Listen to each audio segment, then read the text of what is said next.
All right, so we got World War Polo in the building. Yeah, Thank you for coming through, man. I really appreciate it, man. I Much love. appreciate you, bro. I appreciate you. Absolutely. So, like, we got to get started. So, talk a little bit about, where you from originally and, like, your background and everything.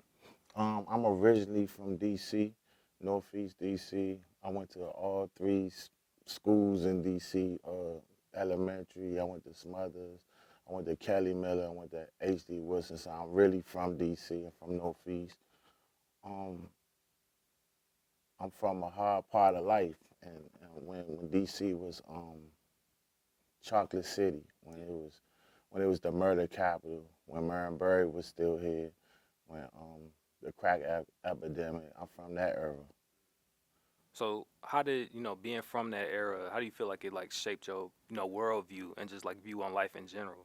Um, for a long period of time in my life, I really didn't get a chance to interact with any other ethnic group outside of black people. So as the world started to open up and I started to kind of advance a little bit in life, it has been, and sometimes it is a little bit shaky to come outside of the box of trying to understand other people's way of how they view life that's a little different than my natural upbringing and everything like that.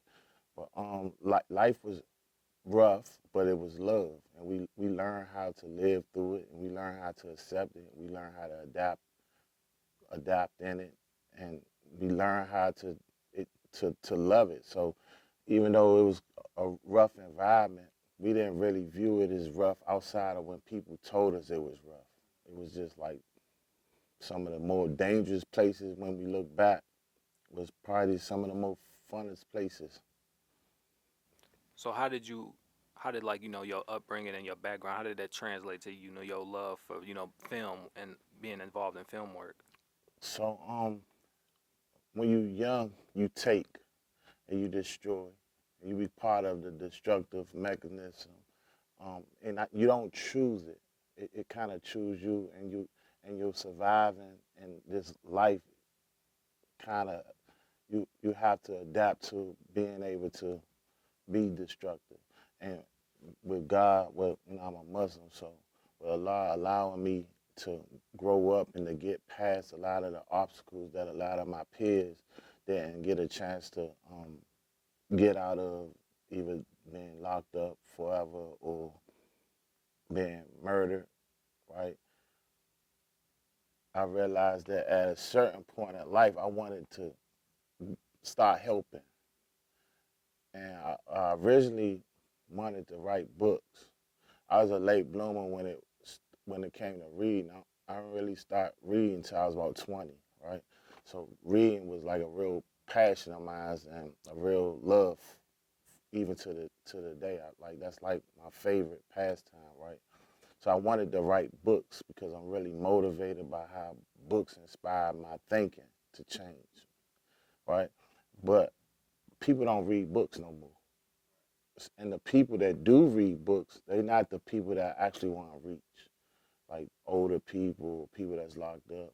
I want to reach the younger people.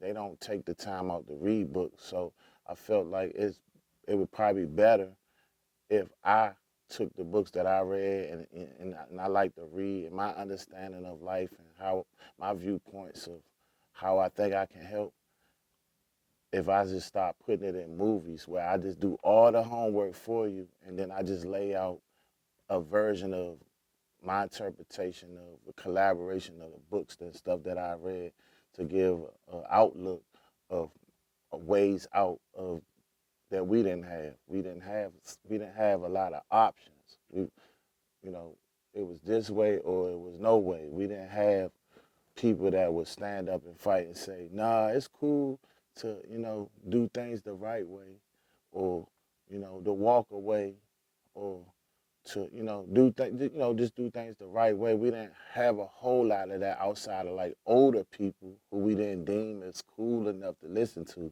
right? So being that I still have, you know, a lot of young dudes who look up to me or follow me or see me as an older brother, then I have a story that I want to tell, and I want to reach the youth while I can. So, given these movies, it's like an outlet to teach, to showing them and things of that nature, and to get them really involved.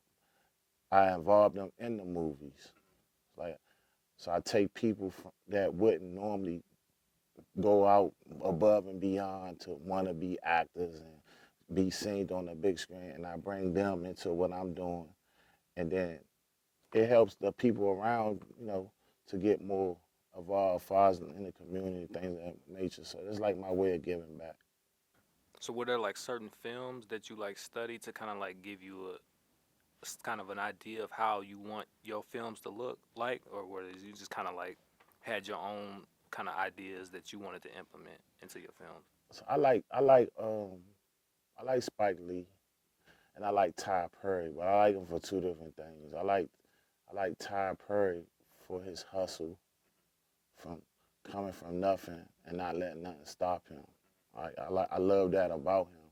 And I like the way Spike Lee, he just cool, and the way he do things, and he makes it easier for like a person like myself to feel like I could step in his shoes. Like I feel like I'm from where he's from, even though we from two different places. So I kind of understand him a little more, right? So I kind of mimic a lot of my moves, as far as how I like produce and direct by Spike Lee, having the same people. A lot of time, like Martin, all of them came through Spike Lee. So like the people that I know that's hard working and things of that nature, I just like to keep them around and things of that. So I think, yeah, like Spike Lee and Ty Perry, they kind of influenced a lot of my thinking as far as how to produce and direct. But reading a lot of books and getting my own understanding of how I think life should be as a black man that's still in the black community. So I'm not a goody goody. Like I'm not gonna sit down and I'm not gonna shut up. Like I'll listen to you out of respect. I'll give you eye contact, and I'll even listen with an open mind because I wanna be upon correctness. But I'm not gonna sit down. I'm not gonna shut up because sitting down and shutting up didn't get me here, right? So what I believe that can help a lot of the young dudes, that's what I push. And sometimes it's a bit of a stream of my stories, but my stories ain't for everybody.